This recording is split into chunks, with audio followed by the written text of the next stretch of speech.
All right, 2014 Polaris 900, and this video is just as much an ask for help as it is, I'm gonna take this booger and make her look like brand new. We went to go buy another one, and the 900 just runs too damn strong. It's just getting old. There's some issues with it. And so I bought it about 4 years ago from a buddy of mine, and he ran it rough, man. There's no doubt about it. But she ran up until a couple weeks ago really strong. And this was the culprit. Well, ended up being the culprit. But until I found this, you can see the wires there. That goes back, well, probably like that, goes back to the ignition. So replace the solenoid. Yeah, this is all out because I pulled it all back out. Replace my fuses. And I'm not an electrical guy, so really I need help on this. And then I ended up replacing everything in the fuse box. There's a reason why those two relays are missing, and I'll explain in a second. I checked the brake sensor up front. And once, see, this will play a part in a second. So once I replaced this, once I went back with the new solenoid and replaced this, it's got it wired up. That's until I can really get somebody to look at and rewire it. Thing cranked back up, no issues. And so I drove it around.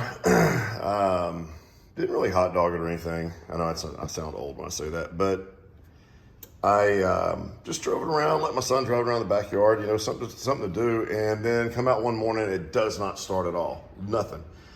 Battery, 12.4, fine.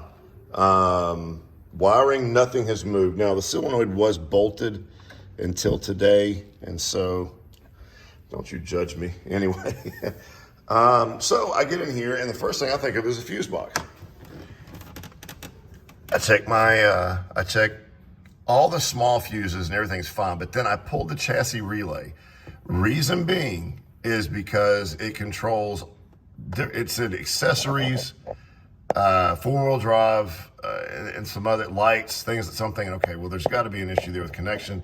I pulled it, and in my infinite wisdom, because every time I make a move and I don't know what I'm doing, I go ahead and try to start it. That way, one thing at a time. Started right up, didn't have to touch the brake or anything. Cranked up like it was brand spanking new. And so, here's my question. I have done the brake sensor relay, where I put the paper clips in. I saw a video of that. A guy from a few years back had one just like this, but a four-seater. Hold on, let me get it out. So I cleaned it out real good, put paper clips in it, and just to see if I could get an override to it, nothing. And that was with the chassis relay back in there. Once I pulled it out again, cranked right up, no brake, no anything. I know that's not the right way for it to be.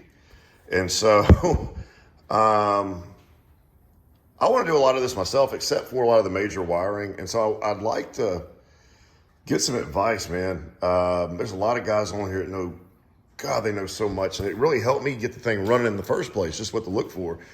And then, give me something to update. Man, I could go buy whatever I want, but this thing has been so good to me and so much fun until the electrical. And then I don't feel bad about it when she goes through some mud or goes through something, gets a little scratched up or banged up. She's rough. But anyway, put something in the comments and let me know what I need to do. Outside, I know I got to get my wiring redone. But about this fuse box and about that chassis relay, yeah, any help given will be appreciated. And then I'll post videos on cleaning her up, new parts, new suspension, whatever, because I ain't getting rid of her. All right, thanks, guys. Bye-bye.